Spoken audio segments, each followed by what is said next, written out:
ವಿಧಾನ ಪರಿಷತ್ಗೆ 4 ಅಭ್ಯರ್ಥಿಗಳ ಘೋಷಣೆ ಆಗಿದೆ. ನಾಳೆ ಎಲ್ಲಾ 4 ಅಭ್ಯರ್ಥಿಗಳಿಂದ ನಾಮಪತ್ರ ಸಲ್ಲಿಕೆ ಆಗುತ್ತೆ. ಹರಿಪ್ರಸಾದ್, ಮಳವಳ್ಳಿ ಶಿವಣ್ಣ, ಪಿವಿ ಮೋಹನ್, ತಿಮ್ಮಪ್ಪಣ್ಣ ಕಮಕನೂರು ಅವರಿಂದ ನಾಮಪತ್ರ ಸಲ್ಲಿಕೆ ಆಗುತ್ತೆ. 5ನೇ ಅಭ್ಯರ್ಥಿಯನ್ನ ಕಣಕ್ಕಿಳಿಸಲು ಕಾಂಗ್ರೆಸ್ ಸಜ್ಜಾಗಿದೆ. 5ನೇ ಅಭ್ಯರ್ಥಿಯನ್ನ ನಾಳೆ ಹಾಕ್ತೇವೆ ಅಂತ ಹೇಳಿ ಡಿಕೆಶಿ ಹೇಳಿದ್ದಾರೆ. ಡಿಕೆಶಿ ಪದಗ್ರಹಣವನ್ನ ಸ್ವೀಕಾರ ಮಾಡಿದ ನಂತರ ಸಾಕಷ್ಟು ಬದಲಾವಣೆಗಳು ಆಗ್ತಾ ಇದೆ. ನಾಳೆ ನಾಮಪತ್ರ ಸಲ್ಲಿಕೆ ಆಗುತ್ತೆ. ಇದು ಒಂದು ಟೈಮ್ಗೆ ಎಲ್ಲರೂ ಸಹ ಕಾಯ್ತಾ ಇದ್ರು. ವಿಧಾನ ಪರಿಷತ್ಗೆ 4 ಅಭ್ಯರ್ಥಿಗಳ ಹೆಸರು ಘೋಷಣೆ ಆಗಿರುವಂಥದ್ದು.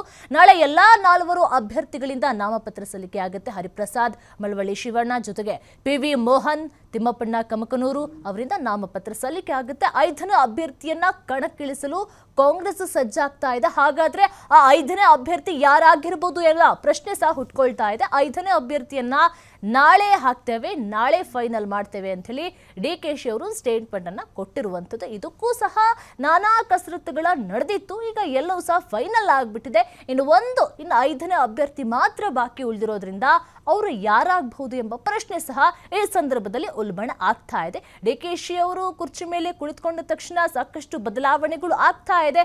ಈ ಬದಲಾವಣೆಗಳು ಹಿಂಗೆ ಇರುತ್ತಾ ಅಥವಾ ಇವರಿಗೆ ದೊಡ್ಡದಾದಂತಹ ಸವಾಲುಗಳು ಎದುರಾಗುತ್ತಾ? ಈ ಚುನಾವಣೆಯ ಮುಖಾಂತರ ಇನ್ನೇನಾದ್ರೂ ಬದಲಾವಣೆಗಳು ಆಗುತ್ತಾ ಅಥವಾ ಯಾರಾದ್ರೂ ಅಸಮಾಧಾನವನ್ನ ಹೊಂದಬಹುದಾ? ಸಾಕಷ್ಟು ಪ್ರಶ್ನೆಗಳನ್ನ ಒಂದು ಕಡೆ ಕುತೂಹಲವನ್ನ ಮೂಡಿಸ್ತಾ ಇದೆ.